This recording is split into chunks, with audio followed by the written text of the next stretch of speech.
మన కుటుంబ సభ్యులందరూ వచ్చి ఓటు వేసే విధంగా చర్యలు తీసుకోవాలని చెప్పి కోరుకుంటూ ఈ సమావేశాన్ని ఉద్దేశించి ఇప్పుడు మన నియోజకవర్గ పరిశీలకులు దారు నాయక్ గారిని మాట్లాడవలసిందిగా కోరుతా ఉన్నాను. సభాధ్యక్షులు, గౌరవనీయులు, పెద్దలు, స్థానిక శాసనసభ్యులు వసంత కృష్ణప్రసాద్ గారికి, అదేవిధంగా వేదిక పెద్దలు మన అభ్యర్థి ఆలపాటి రాజేంద్ర ప్రసాద్ గారు, అదేవిధంగా ఎమ్మెల్సీ అశోక్ బాబు గారికి, మాదిగ కార్పొరేషన్ రాష్ట్ర చైర్మన్ సోదరి మాజీ శాసనసభ్యురాలు శ్రీదేవి గారికి, బీజేపీ నియోజకవర్గ ఇన్ఛార్జి బాలా గారికి, జనసేన నియోజకవర్గ ఇన్ఛార్జి గాంధీ గారికి, వేదిక ఉన్న పెద్దలు, ఇక్కడ విచ్చేసిన తెలుగుదేశం పార్టీ కుటుంబ సభ్యులందరికీ పేరు పేరు నమస్కారాలు.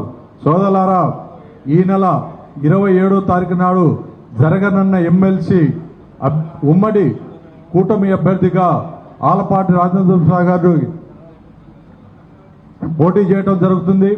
అదేవిధంగా ఆ కూటమి అభ్యర్థి ప్రకటించే ముందు చంద్రబాబు నాయుడు గారు చాలా ఆచితూచి పనిచేసే వ్యక్తి, మాజీ మంత్రి, విద్యా సంస్థల పరంగా, అదేవిధంగా చిన్నప్పటి నుంచి కష్ట సుఖాలు తెలిసిన వ్యక్తి, విద్యార్థి దశ నుంచి రాజకీయాల్లో ఉన్న వ్యక్తి ఆలపాటి రాజేంద్ర ప్రసాద్ గారు గెలుస్తారు, భారీ మెజార్టీతో గెలుస్తారని కూటమి అభ్యర్థులు నుంచోబెట్టడం జరిగింది.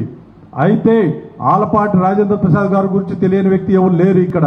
ఎందుకంటే విద్యార్థి దశ నుంచే ఎన్టీ రామారావు గారు ఉన్నప్పుడు ఆయనకు చేదోడవాదుగా ఉంటూ తెలుగు యువత, తెలుగు విద్యార్థి, అదేవిధంగా పార్టీలో అయితేనేంది దాదాపు 6 సంవత్సరాలు ఎమ్మెల్యేగా పోటీ చేసిన వ్యక్తి ఆలపాటి రాజేంద్ర ప్రసాద్ గారు. మన లా విషయంలో అయితేనేది మళ్ళీ గ్రాడ్యుయేటు, అదేవిధంగా పట్టున్న వ్యక్తి, అదేవిధంగా అన్ని విధాలుగా మంచితనానికి మారుపేరు ఆలపాటి రాజేంద్ర ప్రసాద్ గారు. ఇలాంటి వ్యక్తి అయితే బ్రహ్మాండం గెలుస్తారని కూటమి అభ్యర్థులు నిర్ణయించడం జరిగింది. కానీ రేపు జరిగిన ఎమ్మెల్సీ ఎన్నికల్లో ఖచ్చితంగా గెలుస్తాం, అది కూడా మైలవరం నియోజకవర్గం నుంచే బంపర్ మెజార్టీతో గెలవటం ఖాయమని నేను సభగా కోరుచున్నాను.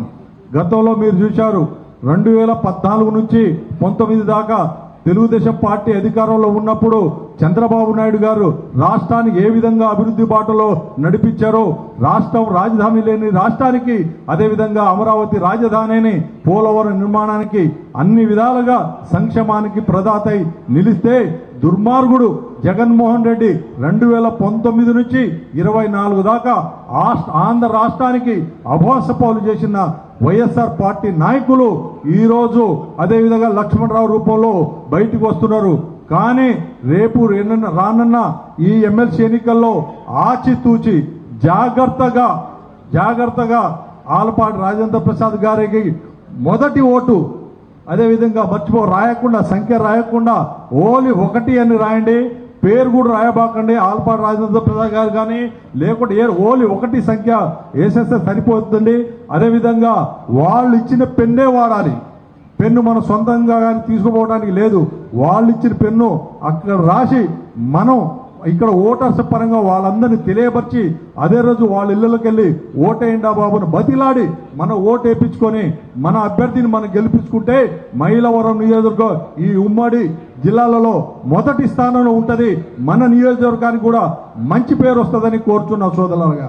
కానీ ఒకటి నేను చెప్పదలుచుకున్నా, ఇక్కడ ఎన్రోల్మెంట్ అయితేంది, అదేవిధంగా ఓటు చేర్పించే కార్యక్రమం అయితేనేది, సభ్యత్వాల పరంగానైతే ఇది గుంటూరు, కృష్ణా జిల్లాలో మొదటి వరుసలో ఉన్నదే నియోజకవర్గం ఏదంటే అది మైలవరం నియోజకవర్గం.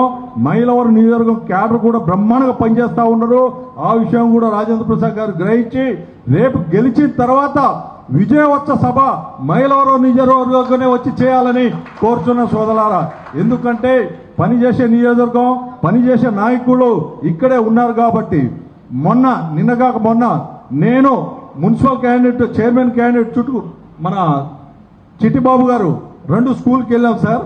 2 స్కూల్కి వెళ్తే వాళ్ళు ఒకటే అన్నారు, ఇక్కడేందంటే మొన్న వరద ప్రాంతాలు జరిగినప్పుడు వసంత కృష్ణ ప్రసాద్ గారు బ్రహ్మాండంగా పనిచేశారండి, అదొక్కటే చాలు మాకు అభివృద్ధి పరంగా బ్రహ్మాండంగా చేసినట్టు. మేము మాత్రం వసంత కృష్ణ ప్రసాద్ గారు నిలబెట్టే క్యాండిడేట్ చంద్రబాబు నాయుడు క్యాండిడేట్ ఆలపాటి రాజేంద్ర ప్రసాద్ కాబట్టి ఖచ్చితంగా ఆలపాటి రాజేంద్ర ప్రసాద్ గాని గెలుపుకు మేము కృషి చేస్తామని వాళ్ళు చెప్పడం జరిగింది.